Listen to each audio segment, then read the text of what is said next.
हमारे देश के लोग भावनाओं में इतने बह जाते हैं कि बात जो है वो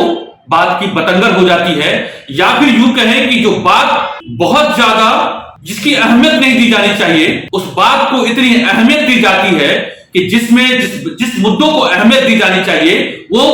मुद्दे जो है वो ढक जाते हैं, खत्म हो जाते हैं, निरस्त हो जाते हैं, या फिर यूं लगता है कि देश में सिर्फ वही मुद्दा बचा हुआ है और उसकी ही चर्चा होने लगती है। ये सिर्फ मैं नहीं कह रहा हूं, बल्कि तमाम आप वीडियो में देखेंगे या फिर अखबारों में देखेंगे या फिर राजनेताओं की बात करेंगे तो उन्हें लगता है कि कंगना रनौत ने जो बात कही है या फिर इतनी बड़ी बात है कि देश में तमाम मुद्दे उसके सामने जो है वो छोटे पड़ गए हैं कि कंगना रनौत की बात को आखिर क्या वो देश के प्रधानमंत्री है, क्या कंगना रनौत देश के राष्ट्रपति है, क्या कंगना रनौत क्या देश के किसी भी प्रतिष्ठित किसी संवैधानिक संस्था पर बैठी हुई महिला है? नहीं है। कंगना रनौत को कला के क्षेत्र में काम करने के लिए पद्मश्री अवार्ड दिया गया, ठीक है, यहां तक समझ में आती है। और उस अवार्ड देने के बाद कंगना रनौत ने एक नेशनल चैनल को इंटरव्यू में एक बात कही। वो बात कुछ लोगों को अच्छी लगी, कुछ लोगों को अच्छी नहीं लगी। बात को इतनी दूर तक ले जाने के लिए क्या यह जरूरी है इस बात को इतनी तवज्जो दी जाए? क्योंकि आप जिस बात को ज्यादा तवज्जो देंगे, जाहिर सी बात है कंगना वही चाहती थी और उसके इंटरव्यू में या फिर उन्होंने कंगना रनौत ने इस पूरे इंटरव्यू में जो बात उसने कही उसने सोच समझ करके कही या फिर उसने प्लानिंग के तहत ये कहा या फिर कंगना रनौत की बात में वो कहना कुछ चाहती थी या फिर उसकी बातों से टंग ट्विस्ट हो गया, जिसको बोलते हैं ना कि जो है वो बात कहते कहते कुछ और बोल गई। ये जो भी बात हो ये कंगना रनौत ही जानते हैं या फिर वो जिसके इशारों पर जो चल रही है या जिसका गुणगान कर रही है या फिर हो सकता है वो पूरे प्लानिंग का हिस्सा हो। ये तो मैं नहीं दावे के साथ कह सकता, लेकिन मैं इतना दावे के साथ जरूर कह सकता हूं कि आज देश के मीडिया में या देश के अलग अलग सोशल प्लेटफॉर्म पे अगर इस मुद्दे को इतनी हवा दी गई है जिसे इतनी हवा दिए जाने की जरूरत नहीं थी, इस कंगना रनौत के इस पूरे बयान को इतना तवज्जो देने की जरूरत नहीं थी, ये मैं बहुत साफ तौर पे कह सकता हूं। मैं ऐसा क्यों कह रहा हूं ये मैं आगे आपको विस्तार से बताऊंगा। मैं हूं पंकज हरिकुमार और आप सभी देख रहे हैं द इंडिया प्लस न्यूज। अब सवाल ऐसे तो सभी को मालूम है कि कंगना रनौत ने पद्मश्री अवार्ड मिलने के बाद उन्होंने क्या कहा, लेकिन फिर भी मैं आपको वो दोबारा से एक बार पढ़कर वो मैं बताता हूं। कंगना रनौत में एक इंटरव्यू में उन्होंने कहा था, उन्होंने क्या कहा कि 1947 में भारत को भीख आजादी में मिली, असली आजादी 2014 में मिली। वो कहना क्या चाहती थी वो एक अलग बात है, लेकिन जाहिर सी बात इस पूरे मामले में उन्होंने एक बात कही कि 1947 में भारत को भीख मिली है, वो आजादी की भीख मिली है। शायद इसमें भीख शब्द नहीं का इस्तेमाल किया गया होता और जो बात वो असल में कहना चाहती है जिसमें बीजेपी की गुणगान, खास तौर पर प्रधानमंत्री मोदी का गुणगान वो करना चाहती है, उसका इशारा किस तरफ था इस बात को भी लोग भली भांति जानते हैं। लेकिन चूंकि इस पूरे कंगना रनौत के इस पूरे बयान को कंगना रनौत को घेरने का मतलब है कि प्रधानमंत्री मोदी को घेरना और पूरे बीजेपी शासन या फिर बीजेपी के जो एजेंडे हैं उस पर एक तरीके से सवाल उठाना है। और यही वजह है कि तमाम विपक्षी पार्टी, जिसमें कांग्रेस हो, चाहे वो समाजवादी पार्टी हो या तमाम वो लेफ्ट मानसिकता के जितने भी लोग हैं या फिर बीजेपी के वो लोग जिनको ये बात जो है नागवार गुजर रही है या फिर वो दबे जुबान में आलोचना कहने को मजबूर है। मेरी बात को गौर कीजिएगा कि बीजेपी के लोग या बीजेपी के समर्थक या बीजेपी के नेता या बीजेपी के मंत्री जो इस बात को दबी जुबान में जो आलोचना कर रहे हैं ये उनकी मजबूरी हो सकती है, लेकिन असल में इस पूरे मुद्दे को जितना तूल दिया जाएगा ये बीजेपी चाहती यही है। और बीजेपी क्यों ये चाहती है ये बात जो है आपको समझनी चाहिए। मैं एक सवाल आपसे उठाता हूं, क्या कंगना रनौत ने कभी महंगाई पे बोली? उसने कोई स्टेटमेंट दिया? क्या कभी मीडिया ने, क्या कभी किसी लोगों ने कंगना रनौत से यह कहा कि आप किसान के मुद्दे पे बोले? क्या कंगना रनौत से यह कभी कहा गया कि आप जो है देश के और भी जो इशू है जिसमें किसानी का मुद्दा है, जिसमें खाद का मुद्दा है, जिसमें गरीबी है, जिसमें महंगाई है, कभी इस बातों को लेकर के उनसे बातचीत की गई? नहीं। कंगना, आखिर ऐसा क्या हो गया कि कंगना रनौत के बयान को लेकर के देश में ऐसा लग रहा है कि बवाल मचा हुआ है। आपको मालूम है कि ये एक तरीके से सोची समझी रणनीति के तहत कंगना रनौत ने यह बयान दिया है। ये कोई टंग ट्विस्ट नहीं है या फिर उन्होंने कुछ अनजाने में ये बात नहीं कही है। कंगना रनौत ने अगर कोई बात कही है तो बिल्कुल एक एजेंडे के तहत कंगना रनौत ने एक बयान दिया है, जिसमें जो बात कंगना रनौत चाहती थी या फिर यूं कहें कि जो बात बीजेपी या एनडीए चाहती थी, खासतौर पे ये बात बिल्कुल तमाम लोग या विपक्ष उसी जाल में उलझ गई है और कंगना रनौत और खासतौर पे बीजेपी के लोग मंत्री और खासतौर पे जो उनके समर्थक हैं वो मुस्कुरा रहे हैं। मुस्कुरा क्यों रहे हैं ये मैं आपको बताता हूं। पहला सवाल, आपको मैं बताऊं कि संसद का सत्र शुरू होने वाला है। ये बात तो सभी आपको मालूम है कि संसद का सत्र जो है का विंटर सेशन शुरू होने वाला है, जिसमें 29 नवंबर से लेकर के 23 नवंबर तक जो है ये पूरा सत्र चलेगा और ये सत्र जो है काफी हंगामेदार होने की उम्मीद थी। सभी जानते हैं कि अगले ही 2022 में यूपी में चुनाव होने हैं और विपक्ष के पास एक बड़ा मुद्दा था कि इस पूरे संसद सत्र के दरमियान सरकार को महंगाई के मुद्दे पर, सरकार को रोजगार के मुद्दे पे, सरकार को आपको बताऊं कि किसान के जो आंदोलन चल रहे हैं देश में उन मुद्दों पर, और सरकार को तमाम जो पेट्रोल और डीजल की जो महंगाई के मुद्दे हैं उन मुद्दों पर घेरा जाए, उनके लिए एक बेहतर रणनीति बनाई जाए, ये एक सबसे बड़ा सवाल होना चाहिए था। लेकिन बीजेपी ने जो बात कंगना रनौत के मुंह से जो उगलवाई है या फिर कहवाई है, ये बात में तमाम विपक्ष और देश के जो लोग हैं वो उसमें जो है चर्चा और विमर्श का उन्होंने मुद्दा बना दिया है। मुद्दा यह है कि कंगना रनौत के इस बयान को इतनी अहमियत दिए जाने की जरूरत नहीं थी और जानबूझकर जो मीडिया, जो मेन स्ट्रीम मीडिया है, इस बात को तवज्जो दे रहे हैं ताकि मूल मुद्दे से लोगों का ध्यान भटकाया जा सके। आप ये बताइए कि 2022 में चुनाव होने हैं, जो प्रधानमंत्री मोदी का जो है संसदीय क्षेत्र आता है उस पूरे यूपी में, आपको जो सीएम योगी है उनका एक तरीके से पूरा चेहरा दांव पर है और पूरी बीजेपी और आरएसएस की स्टेक पूरे यूपी चुनाव पे दांव पे लगी हुई है। क्योंकि यूपी चुनाव भी तय करेगा, जो अमित शाह है, जो गृह मंत्री हैं, उन्होंने एक स्टेटमेंट दिया था कि यूपी चुनाव तय करेगा कि प्रधानमंत्री अगला कौन बनेगा और 2024 में जो लोकसभा चुनाव होगा उसका रास्ता जो है यूपी तय करेगा। अब ये बताइए कि कंगना रनौत ने जो बात कही कि उन्होंने क्या कहा, मैं दोबारा से आपको पढ़ के सुनाता हूं। उन्होंने ये कहा, एक टीवी चैनल को इंटरव्यू में उन्होंने कहा कि 1947 में भारत को भीख में आजादी मिली और असली आजादी 2014 में मिली। जाहिर सी बात है 2014 का मतलब जो है एनडीए शासन काल शुरू होता है, जिसमें प्रधानमंत्री मोदी बनते हैं और उसके बाद एक नई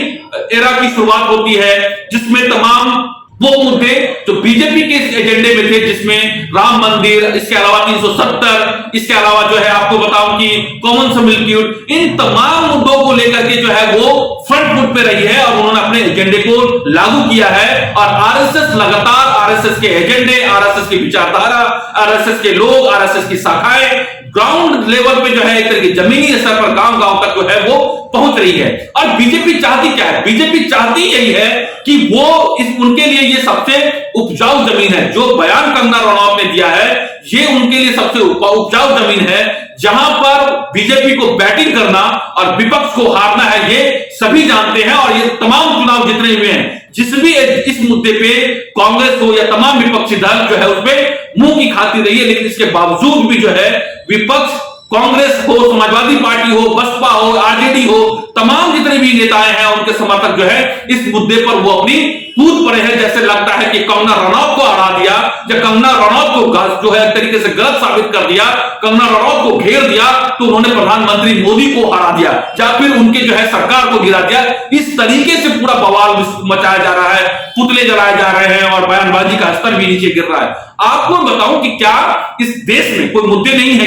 क्या मीडिया के पास कोई मुद्दा नहीं है? या लोग अपनी समस्याओं को भूल गए हैं? क्या इस देश में आज से 2 दिन पहले तक क्या पेट्रोल के दाम, डीजल के दाम, गैस सिलेंडर के दाम मुद्दे नहीं थे? आज उसकी चर्चा, जितनी चर्चा आज इस बात पे जो लोग या जो कहे जा रहे हैं कि पुतले जलाए जा रहे हैं सड़कों पे, आखिर इन मुद्दों पर पुतला जलाने के लिए प्रधानमंत्री जो है केंद्र सरकार के या राज्य सरकार की जो पॉलिसी है उनके खिलाफ सड़कों पर क्यों नहीं आते हैं? ये सोचने वाली बात है। दूसरी बात आपको समझना पड़ेगा कि ये बात जो अभी पूरे देश भर में लगभग कई महीनों से एक लंबा जो है किसान आंदोलन चल रहा है, जिसकी अगुवाई जो है राकेश टिकैत कर रहे हैं। और राकेश टिकैत ने एक बात कही थी कि वो संसद के सत्र की शुरुआत होते ही, मानसून सत्र की शुरुआत जो 29 नवंबर से हो रही है, 29 नवंबर की शुरुआत के साथ ही वो ट्रैक्टर रैली की जो है वो शुरुआत करेंगे और ये हर दिन निकलेगा और किसानों का विरोध जो है, किसान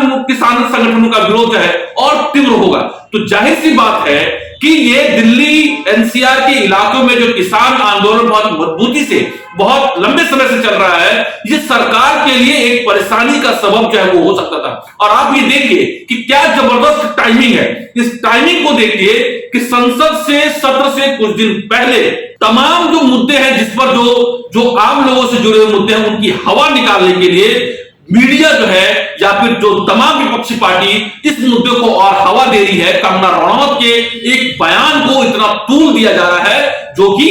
तूल देने की जरूरत नहीं है। आखिर आप कंगना रनौत को इतनी इंपॉर्टेंस क्यों देते हैं जब आपको लगता है कि देश में और भी जनता से जुड़ने की समस्याएं हैं? दूसरी बात क्या है कि आप जब इस मुद्दे को उठाएंगे, ये मुद्दे और जब खींचे चले जाएंगे, तो जाहिर सी बात है कि ये तमाम किसान आंदोलन और किसान की बातें जो है वो गौन हो जाएगी। पेट्रोल डीजल, महंगाई, बेरोजगारी, रोजगार, ये तमाम मुद्दे जो है वो खत्म हो गए देश में। इससे सबसे बड़ी बात यह है कि 2022 में जो चुनाव होने हैं, क्योंकि आप ये देखिए कंगना रनौत ने जो बयान दिया है उसके बाद आज उन्होंने ट्विटर पे, उन्होंने इंस्टाग्राम पे या अपने सोशल मीडिया पे उन्होंने क्या लिखा है वो देखिए, वो किस तरीके से वो चाहती है कि इस मुद्दे को और वो बढ़ाना चाहती है। कंगना रनौत को आप ये सोचेंगे कि वो चुप बैठेंगी और उनकी स्क्रिप्टिंग कहां से हो रही है, इस बात को भी गौर करने की जरूरत है। क्योंकि 2022 में जो मुद्दे हैं जिसको लोग भुला दिए गए हैं, या वो बीजेपी चाहती है या फिर कोई भी जो है आप आरएसएस ये चाहेगी कि उन मुद्दों को लगातार बनाए रखा जाए, और जिसमें कंगना रनौत एक जो है एक तरीके से सिर्फ एक प्यादे का काम कर रही है, ये आपको मैं समझाने की कोशिश कर रहा हूं वीडियो से। कंगना रनौत ने क्या कहा है, आप इस पूरी बात को, जब उनसे यह कहा गया कि कंगना रनौत ने यह कहा कि 1947 में जो भीख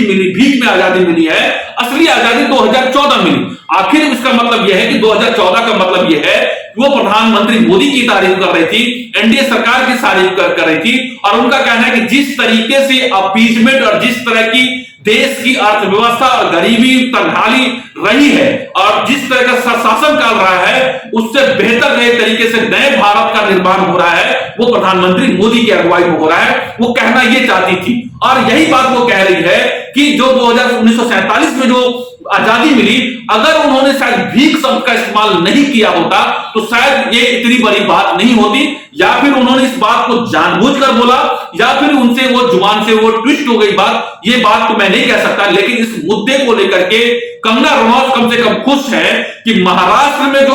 एक तरीके से को विवाद हुआ था, महाराष्ट्र में विवाद के बाद जो है पहली बार कंगना रनौत को फिर वो एक तरीके से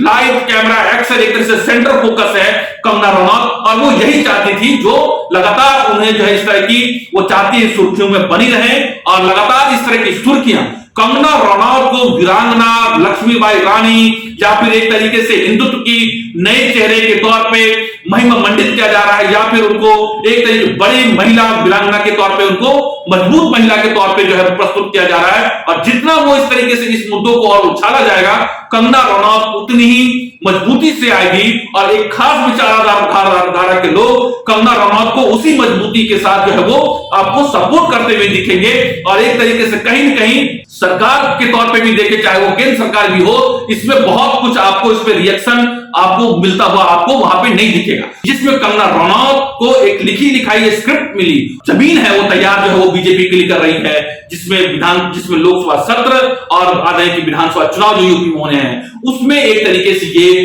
कैटलिस्ट का काम करेगा, मददगार होने का काम करेगा। और ये चाहते ही हैं कि ये विपक्ष उनके ही बीजेपी, आरएसएस या फिर कहें कि एनडीए के एक तरीके से बने बनाए जाल में फंसने से बेहतर यह है कि वो सरकार को घेरने का काम करे और लोकतंत्र को मजबूत करने का काम करे, और उन मुद्दों को उठाने का काम करे जो पीपुल्स डेमोक्रेटिक के लिए जरूरी है, ना कि कंगना रनौत के बयान को इतना ज्यादा। आप कंगना ये समझते हैं कि कंगना रनौत को आपने हरा दिया, उनको 4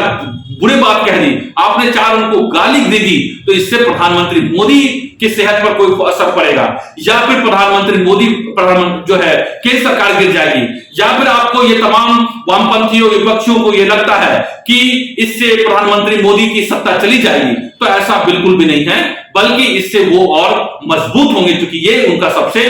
फर्टाइल लैंड है जिस पर वो लगातार सरकार बनाते रहे हैं। तो आप सभी देख रहे हैं द इंडिया प्लस न्यूज, मैं हूं पंकज हरिकुमार। अगर आपको ये विश्लेषण हमारा अच्छा लगा तो आप जरूर इस वीडियो को शेयर कीजिए, और आप किसी के बहकावे में इमोशनल मत होइए, और आप हमारे प्लेटफॉर्म से जुड़ सकते हैं, हमारे द इंडिया प्लस न्यूज के फेसबुक से, यूट्यूब चैनल को सब्सक्राइब कीजिए, ट्विटर और इंस्टाग्राम पेज से भी आप जुड़ सकते हैं। जय हिंद। अगर आप चाहते हैं कि आपको इस तरह का इंफॉर्मेटिव वीडियो मिलता रहे तो आप हमारे चैनल द इंडिया प्लस को सब्सक्राइब करना ना भूलें। साथ में आप बेल आइकन को दबाना भी ना भूलें, ताकि आपको नोटिफिकेशन मिलता रहे। आप हमारे इस वीडियो को शेयर भी कर सकते हैं।